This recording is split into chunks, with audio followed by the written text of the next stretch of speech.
Did you know that the King of France is actually an Englishman? And did you know that the King of France doesn't even live in France? He actually lives in Liverpool, and he's here with me today. I am, of course, talking about one of the most exciting lightweight prospects in the entire world, Mr. Adam Cullen. Adam, thank you so much for being here, my friend. Thank you for having me. It's good to be introduced as the royalty I am. But it's good to be here. Adam, for there's a reason why I called you the King of France, and for people who aren't following Cage Warriors, for people who are knowing or understanding who you are for the very first time, can you explain to the good people out there why you are the King of France, why that name came about for you?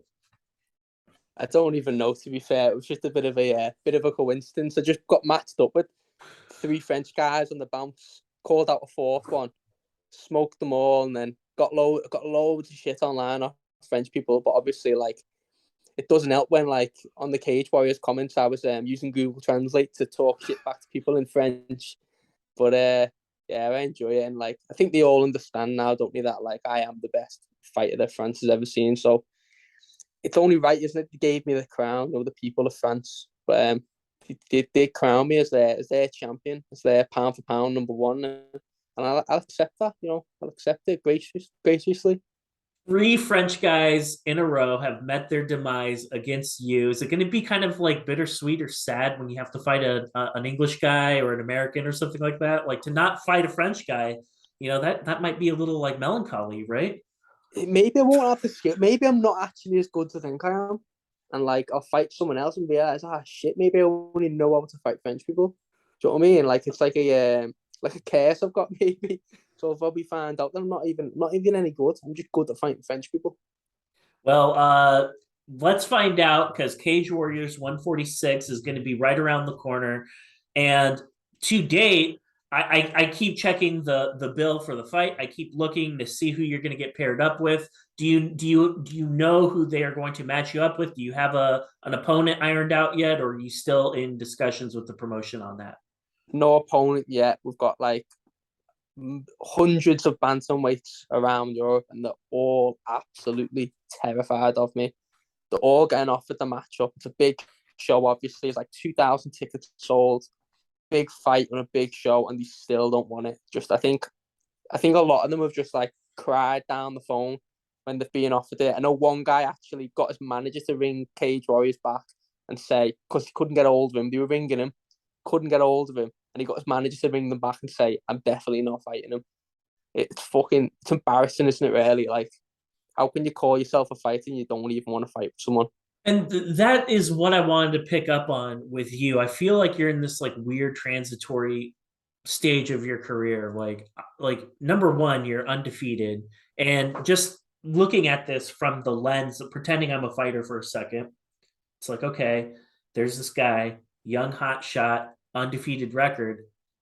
I want to give him his first L. Like that's a good fight for me because if I can beat this kid, it's going to like raise my profile. That's the type of fight I want. That's the fight that's going to like set me up for a much larger fight down the road.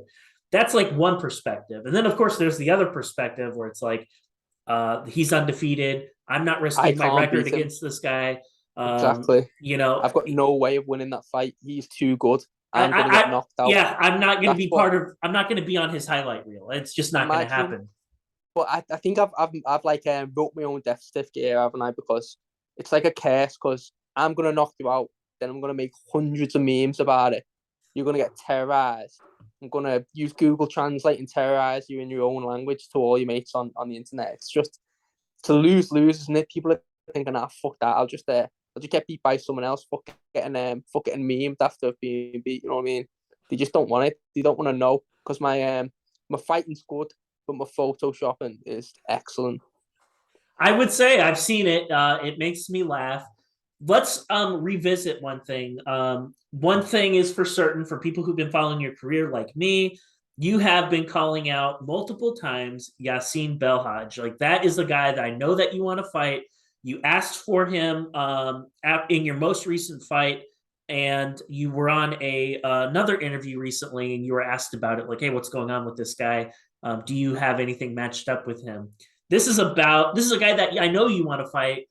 I know that you don't have anything booked. I know that that's more on him because he's got other things going on, presumably. But like, what is it about Belhaj that makes you want to fight him so bad? I just I don't know. Do you know what it was? At first, I just thought, yeah, he's got like a decent name, he's got a few wins. So I called him out and thought, yeah, do you know what I mean? Just like sometimes you're gonna make your own fights, haven't you? And seeing him, thought, yeah, he's probably ranked ahead of me. He's fought a few people who's experienced.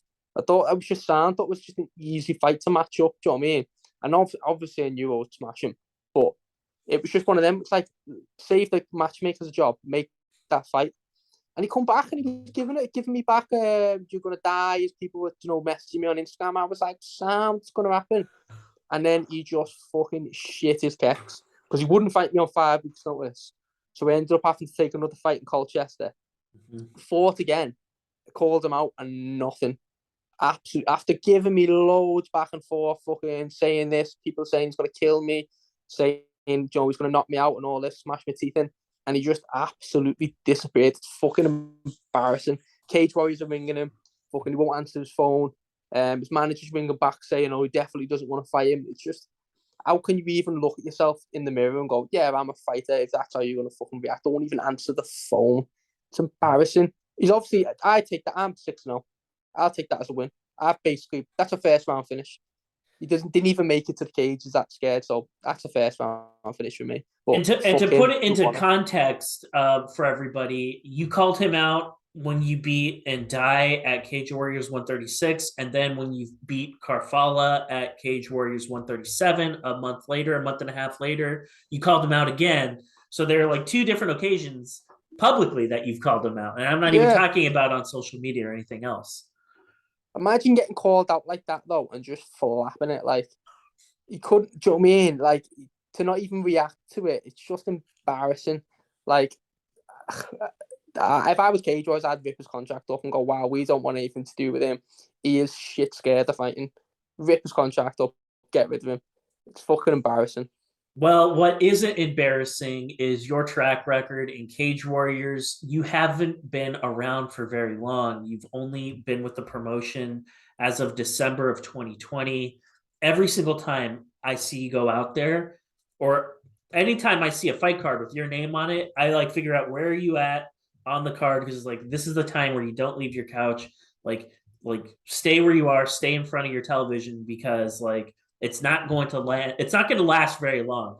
And sure as shit, every single time you're out there, you're just making this look too goddamn easy. I have to ask, of all of your professional fights, all first round finishes, has any one of them been like more difficult than what you thought? Like, where have you been like challenged the most in your career because you're just making this look so freaking easy? Yeah, it's all been easy so far. To be honest, I've not even been tested. I think in my first one, I even broke my eye and still took the lad down. I couldn't say he was completely blind. Took him down, took his back, still choked him. Do you know what I mean? Like they might have to just blindfold me from now on. Might need to give them a chance to go for like I've had one eye fights to just go for like no eyes, or I'll agree to it. Maybe that's how I'll get Belhadj to fight me. Go right in the contract. I'll tie my hands behind my back and wear a blindfold, and then we'll fight. And I'd still fucking smash him. Maybe that's the only way to get him to fight me. Presumably, I mean, you're gonna have to think of something. Yeah, no, we're gonna have to just You know what? You like a could handicap match. make a crown, make somebody like make a crown for you, like in the Hmm. colors of the French flag, and be like, hey, in addition to the purse, I'm putting my crown up. Maybe that'll get him out of the woods. Maybe, yeah, maybe like put a few diamonds on or something. Something we need to get him something, don't we? I don't know what he Something. needs. Maybe a scepter. I don't know. Anything, Anything. a baguette, That'll a work. few snails, something like that. Some yeah, some champagne too. I don't know. Yeah, you never know. Maybe we're talking his language. So Adam, I wanted to pick up on something. When I think about you and your fighting style in general, like you keep setting this bar up every single time. And but when I watch you, I feel like you use your striking very, very well to like set up takedowns. And I haven't seen anybody stop you when you want to level change and go for a takedown. You're able to get it at command. And when you are grappling, when you're doing jujitsu against some of these guys, it just seems like you're miles apart skill wise. Like I feel like nobody's able to like really fend you off. Nobody's like once you get somebody down on the ground, they're not able to like get up. They're not able to scramble against you. And so I have to ask, like, for you, I know this sounds like a ludicrous question, but like, what is it that like motivates you? Like, how are you like not getting complacent? How are you able to like go out there with all the energy and all the vigor that you show up with? Because I can understand there a temptation to be complacent after a while. Well, that the thing is, I love training. Like, I genuinely love going to training. Like, I get excited to get up in the morning and go training. So that part's easy. Like, you're only naturally going to get better, aren't you? If you're excited about going in the gym and you're excited about like getting better. And then for the fights, when you've sold tickets and all your mates are going to be there and watch you batter someone, how would you not get motivated for that? That's just sick. All your mates are going to be screaming while you're there, just going bam, bam, bam, pounding someone's head into the floor. Boss, get up for that any day of the week. I'll train hard for that.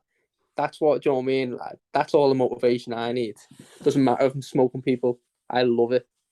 When you think about just kind of where you are in your career and now you have a track record of being like a fight finisher, like you've demonstrated time and time again that you have the ability to not only choke people out, but you also clipped some guy and you clipped him and got him out of there really really quickly. You didn't even use your jiu-jitsu for that. That was just striking.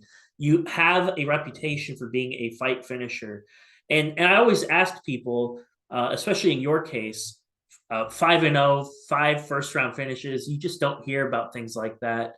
Is that like added pressure of sorts? Like, because now there's like this expectation, like, oh, when Adam fights, it's not going to get out of the first round. Like he's gonna finish this guy in the first round. Does that like add pressure on you? Nah, not at all. Like, I always fight to finish people. Like, I'm not fighting for decisions. I'm not fighting to score points or positions or anything. Like, I'm just going out there genuinely thinking I am going to absolutely smash your face in. And if I get your neck, I'm just going to choke you. So it's not like I'm intentionally going, this is going to be first round. I'm just there to hurt people. And then they can't handle it. So obviously they get finished in the first round. But it's not going to go on forever, obviously. Is it? Like, let's be honest, when you go with the UFC, I'm not going to fucking become the champion by first round and everyone. But it's just a nice little streak and a nice little thing to say at the minute, isn't it?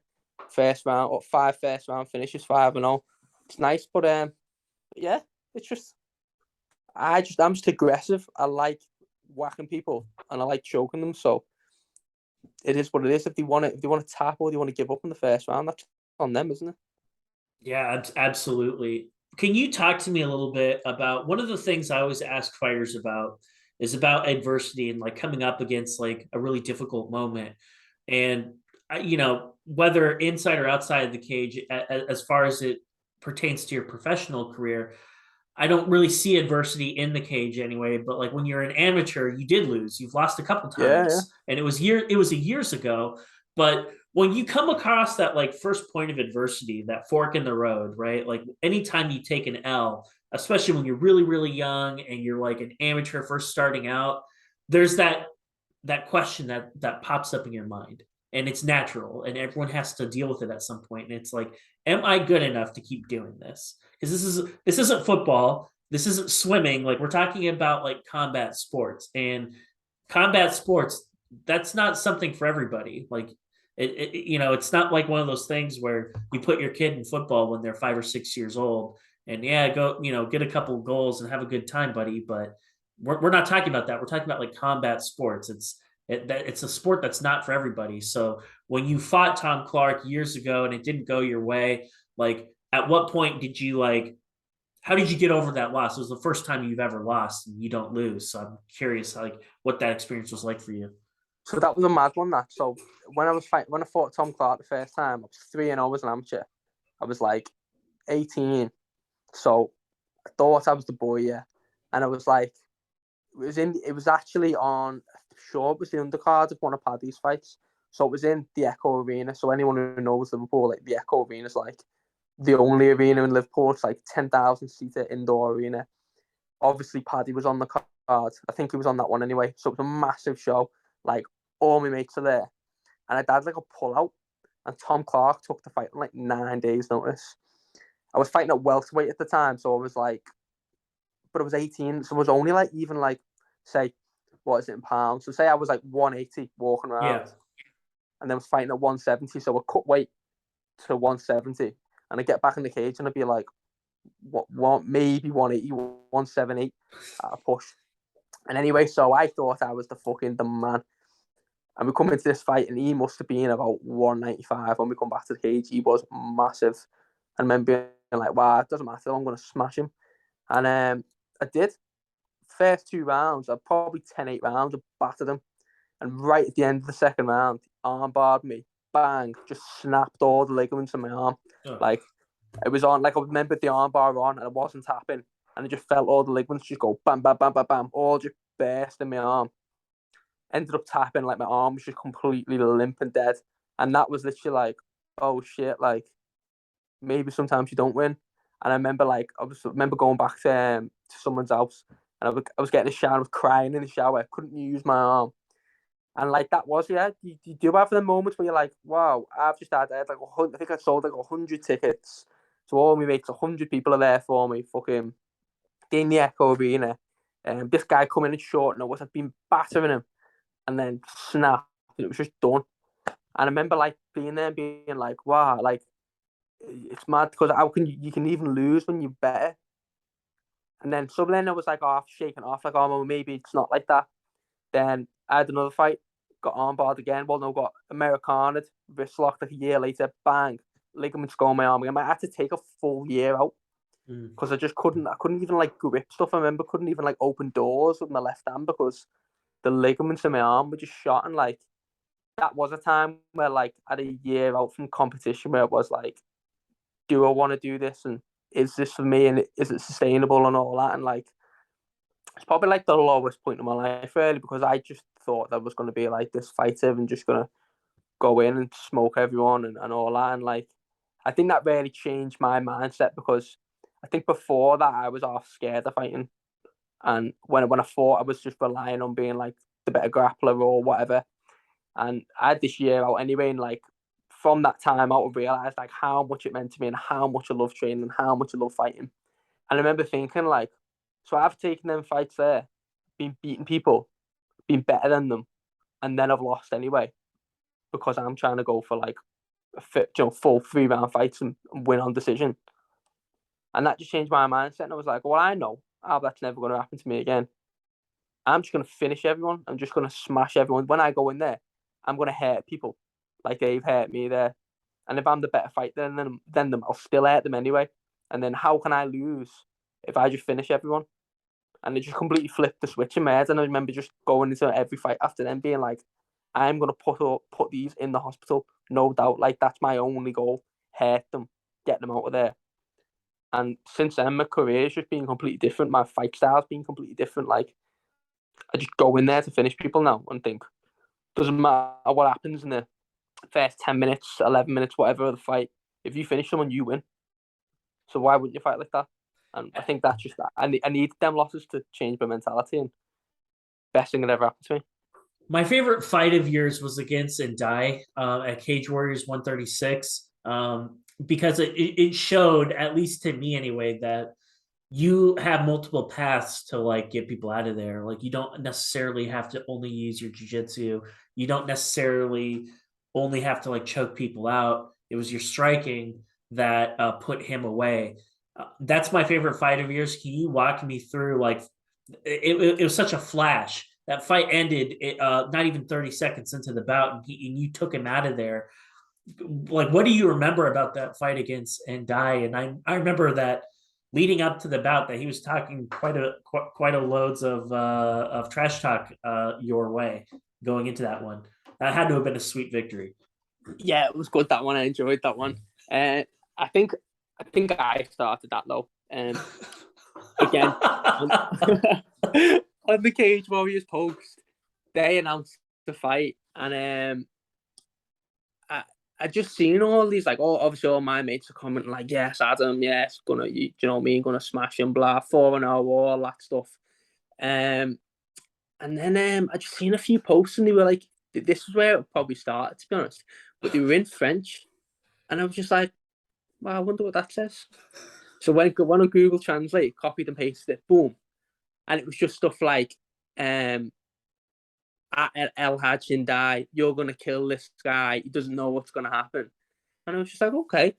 So I just like typed a little bit, like a little reply in Google Translate, converted it to French, and it just like pasted it back, and then it just went from there. Where like people are saying he was gonna eat me like KFC chicken, and I was saying I'm gonna fucking rip his arms off and take them home with me and all this, and it's gonna make a necklace out of my teeth and all that. And I was saying like, oh, that's just all kinds. And it just went too far. And then I started putting posts up and I was tagging him in my posts saying like, you're gonna have to bring a tank to kill me. I'm gonna fucking knock you out and all this. So by the time we got to the hotel for the fight, he was like, he was there. And he was like snarling me. He's over the other side of the hotel, probably looking over like that. I'm just there, just laughing my head off, fucking. I think he was with his bird or something. She's like fucking snarling me as well. I was absolutely loving it. And we went to the weigh-ins, did the face off, and he goes, "Are you ready?" And I went, "Yeah, lad, I'm ready. Are you fucking ready? She's getting it tomorrow." And he like just didn't say anything. I thought that's weird. And then I went over it, and he heard him speaking to his mate, and his mate, because he couldn't speak English, so his mate had told him, like, say, "Are you ready?" Like, taught him English, and I thought, oh, fucking funny that. It was so funny. But the way he was, and the way he reacted to it, and the way his mates were, I remember thinking, wow, if he thinks he's going to knock me out here, he thinks he's going to knock me out. And I remember, like, doing a few, like, interview build-ups, and people are like, you're gonna rear naked choke him then? Because at that point I had 3 rear naked chokes, and they're like, you're gonna rear naked choke him then? You're gonna rear naked choke him then? And I was like, yeah, I am, yeah. And I remember warming up in the back, and I was with Ellis Hampson, and I just said, I'm gonna knock him out, you know. And he was like, what? And I was like, he thinks he's gonna knock me out, and he thinks I'm gonna shoot on him and take us back. So I was like, so I'm not. I'm gonna knock him out. And Ellis was like, okay, yeah. And I was going, no, lad, honestly, I'm telling you now, I am gonna knock him out. So then I was like, well, okay, then, like, let's go knock him out. And again, walking to the cage, I remember seeing he's bouncing up and down and all that, and like his corner was snarling me and all that. It was just all like, oh, he proper thinks he's gonna knock me out, like, but I'm gonna knock him out. Like, I just kept saying it, like, walking to the cage, to the corner. Like, the last thing I said to Ellis is, I'm gonna knock him out, you know. Anyways, we get in the cage, and like obviously the fight starts, and I'm like running to take the center. And we had a little like I hit him with a jab, and like I remember just this like head snapping back off this jab. And then if you were like a left up back and like clipped me on the top of the head. And I remember just thinking, like, wow, like, because he proper like sat down. I feel like he sat down and like threw back. And it just like touched me. And I'm thinking, like, oh wow, like I am gonna just I just thought I'm just gonna storm into him and I'm gonna just fucking knock him out. Because that if that's the best he's got nothing for me. And then yeah, I remember just I feel like right hand left up, and then it just fucking hit him. I think it hit him with like all 4 of them. I just remember touching him because I took like a little half side step. So like I was on a little angle with the right hand. So by the time I threw the left up, I dragged back across his jaw. And I just remember seeing him drop, and like he was fucking like already out. And I remember just having a little thought in my head going, right now I'm gonna punch his head through the floor. And I remember thinking like I got on top of him and I sort of like pushed his head over to the side. So he was like sat up originally, and I pushed him so he was on his side. And I remember thinking in my head, like, I am gonna hit him harder than I've ever hit anything in my life. And I remember like whacking him like right on the side of the jaw with ground and pound. And I was like whacking him. I've never hit anyone so hard in my life. Just fucking buried him. And I was like, I just remember having that thought in my head, thinking I am gonna bury his head into the floor. And then obviously the fucking ref pulled me off. He was like fucking dead on the floor. And it was just like, all right, sound. And I remember just going over to Ellen Rim at the end and just being like, soldier would knock him out. But it's just I love satisfying. that fight, and it had to have been satisfying to like. I'm sure in like a lot of different respects, it was kind of like, see, I'm not just like this like one trick pony. I have other things that I can do, and with you, I think what makes you such a compelling fighter is because there's not a lot of tape on you. Yeah. We've only seen so many matches. We've only seen a couple minutes of action every single time, and I am I'm positive that you have so many other tricks up your sleeve that nobody else really knows about other than your teammates. Yeah, that's it. Like it's always the way, isn't it? When you're fighting and like your results go a certain way, you're like, I've got more to show than that, and like I've still got more to show. Like I know how good I am. Like I train in the gym and everyone sees how good I am. But like you say, it's only 5 minutes of footage, but like I train for hours every week, but it's still only 5 minutes on me, and it's good to get out and show, like just a glimpse of what you can do. But it's exciting, like to go into these other fights now and think like I've got so much more to show. Like people think I'm good now. Like when you see everything I can do, you're gonna think I'm fucking unbelievable. So I look forward to it. You know what I mean? I look forward to it. I wanted to ask you before I let you go, Adam. Out of curiosity, because you talk a lot of shit and it's funny. Like I think it's hilarious. Uh, Good for you though, because you know what? It's like not only are you exciting in the ring though, but you're marketable out of it. And this is the fight business. It's part about hyping up fights. It's what makes it enjoyable. And as somebody who I consider myself a fan of you, I like to see it. I really do because if you can make people laugh and if you can make people um, I don't know, like laugh at the absurd things that you say and do sometimes, Yeah, all the better, really. With all that being said, like at the conclusion of some of these fights, like have some of these guys, like once the beef is squashed and everyone moves on, like are there any prior opponents that you've had that you get along with now? Like they're just like, hey man, like yeah, it's all good. I'm sure and you and I'm sure Endai isn't going to be sending you a Christmas card anytime soon, but maybe some other opponents would. I don't know. I don't think I ever really have because like yeah, I don't think I've ever. My last few ones, I used to be like talk to people after your fights and that, and but then when I lost, I remember thinking like, wow, like I don't want anyone fucking to speak to me. Like I don't want to be Yeah. mates with anyone. Like I've just been beat. So like it's a bit of a weird one, isn't it? Like no matter what you say to someone after the fight, at the end of the day, you've just beat them, haven't you? You've just battered them in front of all the mates. They're not going to want to be a mate. And like if I go into this next fight now and I get battered in front of all my mates, I'm not going to want to fucking, do you know what I mean? Go for a fucking brew with you after, next week. You're not my mate at the end of the day, are you?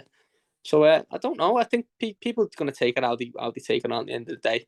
If you're going to be upset by it, like it is what it is. If you're going to take it as a joke, like it is, Sam, do you know what I mean? If you want to be Sam with me, I'll be Sam with you. Like, but I'm not really that arsed to be honest. I don't want to make mates with people. I've got enough mates. I want people to fight me. That's the big problem I've got. I don't want to have a mates problem. I've got people stepping up to fight me problem. So that's the only thing I'm concerned with. And if we've got to make a few more memes to get a fight, I'm gonna just have to do it on it. You are going to just have to do it. Cage Warriors 146. It happens at Manchester, England. Not that far to go. We're only a few weeks removed from that. I briefly wanted to ask you though about the prior bout, Cage Warriors 145. We got a really, really interesting matchup there for the featherweight title. It's going to be between Paul Hughes and Jordan Vucenic. What's your take on that matchup, and do you have a prediction on who's going to walk away with the title? I keep going back and forth on that one, to be honest. Well, first of all, my main priority on Cage Warriors is 146 or 145. You're 146 and Vucenic and Hughes is 145. They're the one prior to you. So the big fight on that, Nathan Fletcher's on that card. So he's the only one I've been concerned with, really. Sure. Nathan's going to go out there and smoke someone, and then he's going to fight Martin Yoni for the title next year. And he's going to win the Cage Warriors title, which he should already have. So I've not paid too much attention to Vucenic Hughes, but I really just don't. I keep going back and forth on it, Like, I think Vucenic looked boss last time. He had a tough fight. It was back and forth. Hughes looked good. Like previously, like against like Charrier and that. But I think he's had so much time out the cage injured. Mm. And like Vucenic fought Hendon, didn't he? About 6 months ago. And he looked good. Took back, choked him, and he looked really good. I just don't know. I think it's going to be 5 rounds. And I think it's going to be one of them fights where you finish and like, I'll be like, oh, Paul Hughes won that fight. And you'll be like, Vucenic won that fight. But we'll both be like, yeah, I can see how you, do you know what I Yeah. mean? I can see how you thought he won. I can see it being a fight like that, because they're both good grapplers, they're both good strikers, both conditioned to go 5 rounds. I think it could be a fight like that, and I genuinely can't call it. I don't know. It's going to be a tough one. I'll go on the record and say for the first time, I thought Hughes won. Personally, I know it was a split decision, but I had it for Hughes. But I do think you're right. I think it's going to be very much the same. I think it's going to be a very, very close bout, and we'll see what happens. Yeah, I think you're right. I think camps could be divided on who the actual winner was. I don't Yeah, see Hughes dominating Jordan. I don't see Jordan dominating Hughes. no. I think it's But going to be what very, approach are very they going to take? close. That's the thing that I can't work out. Are they going to strike 5 rounds? Are they going to wrestle for 5 rounds? They're going to do a bit of both. I just don't know. Where that fight's going to go, and I don't know. I just don't know. Short, yeah, short of a finish. If it goes to a decision, I think there's going to be a debate to be had no matter Yeah, what. I just don't definitely. see one guy dominating the other for 5 rounds. I don't see No, that happening. I don't. Adam, I want to give you the opportunity. Thank you for being with me this afternoon. It was a real honor to get a chance to have you on my show and to meet you. If there are any thank yous or if there are any sponsors that you'd like to talk about, I'd like to give you the opportunity to do that before I let you go. Yeah, just make sure you're tuning in. Anyone that's watching, maybe you've never watched me fight before, maybe you have. Cage Warriors 146, 12th of November. I am going to smoke whoever ends up stepping up and fighting me. And I'll look super good when I do it. I'll look super sexy when I'm getting my hand raised. So make sure you're watching that. Yeah, just a shout out to all my people who sponsor me. Shout out to all the lads that are on Cage Warriors 146 with me. Got lads on Cage Warriors 145. Nathan Fletcher's fighting on there, so make sure you're watching that as well. And it's just a next gen takeover, so tune in, people. All right. Well, ladies and gentlemen, King of France, Mr. Adam Cullen. Adam, thank you. Thank you. Thanks for having me.